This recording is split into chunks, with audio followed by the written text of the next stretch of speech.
ওকে, শুরু হচ্ছে।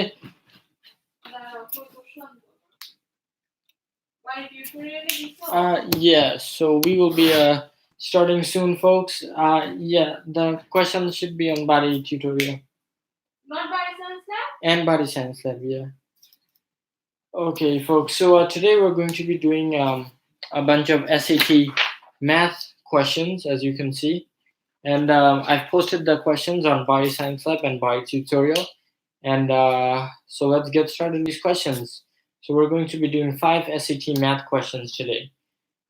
So let's get started. I will write the questions down because they are pretty short. And yep.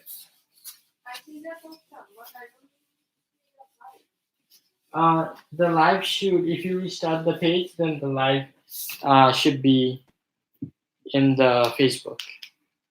So let's get started with our first question. I'm gonna write it down. Do you see the live? Yeah. So we have the following equation. This is not a good marker. Let's get another marker. Thankfully, I have these. If you have any questions or any comments, please comment below. So let's get started with the first SAT math. So if anyone joins in the middle of the session, then they will know we are doing SAT math today. So okay, so the first question is a geometry question. So we have the following equation: x squared plus y squared plus 4x minus 2y equals minus 1. So we have this equation. So what do we do with it? It says the equation of a circle in the xy plane is shown above. What is the radius of the circle? So we have the equation of a circle and we have to find the radius of the circle. So what is radius of the circle? So to do this question, we have to understand how a circle equation looks like. So let me write that down. A circle equation looks like this: x minus h squared plus y minus k squared equals r squared. So what does that even mean? Well, let me show you what it means. So let's draw the coordinate plane and let's draw a circle here. So circle. We have questions. Written class 10. Okay, so this is a circle, right? So we know that the radius of a circle is r. So this r is the same as this r. Okay, the h over here is the x coordinate of the circle center, and the k over here is the y coordinate of the circle center. So to review, the equation of a circle is x minus h squared plus y minus k squared equals r squared. H is the x coordinate of the center of the circle, k is the y coordinate of the center of the circle, and r is the radius of the circle. So to find the radius of the circle, we have to put this equation in this form. So to give you a hint on how to get started with this problem, we have to complete the square. So how do you complete the square with this equation? Well, let me show you. You have x squared plus y squared plus 4x minus 2y. So let's group the common variables together first. So we have x squared plus 4x plus y squared minus 2y equals 1. So now you can see more clearly how to group these terms together. So we have to complete the square, we take the second term, b, we have it, and then we square it. So 4 over 2 squared, it turns out to be 4. So that means we have to add 4 to both sides. Let's do the same thing with this minus 2. Minus 2 over 2 squared turns out to be 1. So we have to add 1 to both sides. So right now we have 1, but remember you have to add this 4 and this 1. So plus 4 plus 1. Okay. So now what are we going to do? Well, now we can just simplify. X plus 4 is the same thing as x plus 2 squared. Y squared minus 2y plus 1 is the same thing as y minus 1 squared. Oh, don't forget the plus sign. And we have 1 plus 4, which is 5, plus 1 is 6. Now, let's recap to make sure that you guys understand everything. What we did is we started off with the circle equation, and to find the radius of the circle, we completed the square by adding 4 to both sides. So I added 4 to both sides so that this would become a square. This would become a square. And then I added 1 to both sides so that this would become a square. Right? And then I ended up with this. So what does that mean? The radius of the circle is the square root of 6. Okay, so let's move on to our second problem. So the answer to the first problem is the square root of 6. So let's move on to the second problem, and I will write that down.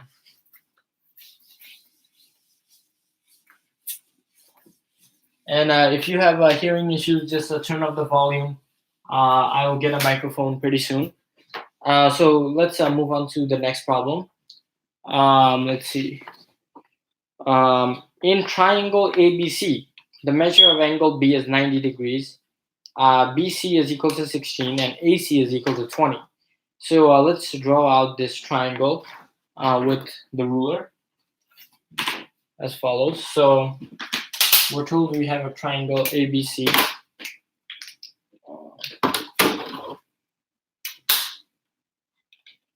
So the right angle is at B. Okay.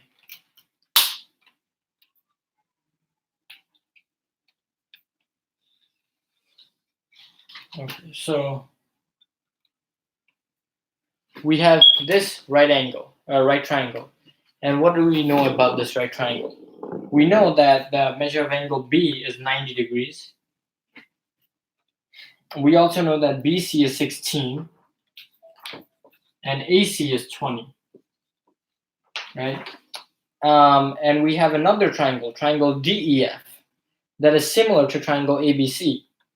So let's draw triangle DEF. We know that that also is a right triangle. Okay. So triangle DEF. So what do we know about triangle DEF? Let's see. So triangle DEF is similar to triangle ABC, where D corresponds to A. So instead of A, we write D. Instead of B, we write E. And instead of C, we write F. So let's. What else do we know about this problem? We see that each side of triangle DEF is 1/3 the length of the corresponding side in triangle ABC. So that means this is a right angle, and that means if this is 16, this is 16 over 3. If this is 20, this is 20 over 3. What is the value of sine of angle F? So what is angle F here? Well, angle F here is simply this angle. So sine of angle F will be opposite over hypotenuse. So let's write that down. Sine of angle F is equal to opposite over hypotenuse. Opposite we have to figure out. Let's call that x. Hypotenuse we already know is 20 over 3. So 20 over 3. So how do we find the value of x? Well, we can do two things. We can use the Pythagorean Theorem, or we could use trigonometric identities. So let's take the easier route and use the Pythagorean Theorem. So the first thing I'm going to do is the Pythagorean Theorem says the following. DE squared plus EF squared equals DF squared. Let's take these. Equals DF squared. DE, we don't know. That's what we're looking for. EF, we know is 16 over 3. Square that. And DF, we know is 20 over 3 and square that. Okay, so now we can simply solve for x. X squared is equal to 400 over 9 minus 256 over 9. So x is equal to the square root of, well, what's 400 minus 256? 10, 4, 10, 3, 9, 4, 1. It's 144 over 9. The square root of 144 is 12. The square root of 9 is 3. So our final answer is x equals 4. So we can come back here. Instead of x, we can write 4. And instead of x here, we can also write 4. So now this is simple arithmetic. You have 4 over 20 over 3. Multiply numerator and denominator by 3 to get rid of this fraction. So you have 12 over 20. 12 over 20, we can simplify that. So 12 over 20, let's divide numerator and denominator by 4. So you get 3 over 5. And 3 over 5 is the same thing as 0.6. And that is the answer to question number 2, 0.6. So thank you for watching the second problem. And now we're going to move on to the third problem. So the third problem is a trigonometry problem. So let's take a look.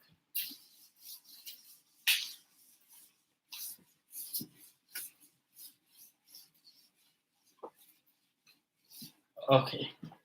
So if you're tuning in right now, we are doing SAT math. And we are on the third problem. So for the third problem, we have a circle on the coordinate plane, much like this. And this circle has a point on its circumference A. Okay, and we know the coordinates of A to be square root of 3, 1. What else do we know? We know that this circle is called O, and this point over here is called B. So O is the center of the circle, is what we're told, and the measure of angle AOB is pi over A radians. So pi over A radians. What is the value of A? So what do we know about this problem? We know that the measure of angle AOB, so the measure of angle AOB is equal to pi over A radians. Remember, radians. Now, we don't work in radians when we normally work with geometry. We work in degrees. So in the future, I hope to change this radians into degrees. But let's not focus on that yet. We also know that the coordinates of point A are square root of 3 and 1. So we can use that to our advantage by finding the radius of the circle. So how do you find the radius of the circle? Well, you know that the center of the circle is at the origin, 0, 0, and you know a point on the circumference. So you can simply use the distance formula.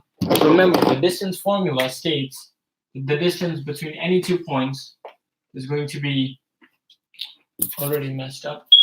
The distance between any 2 points is going to be the change in x squared plus the change in y squared, which translates to x2 minus x1 squared plus y2 minus y1 squared, as shown right here. So now we simply plug in for x2 and x1 and y2 and y1. So we have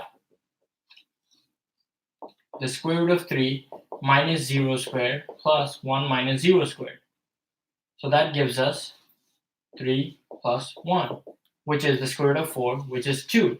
So what does that mean? That means the radius of the circle is 2.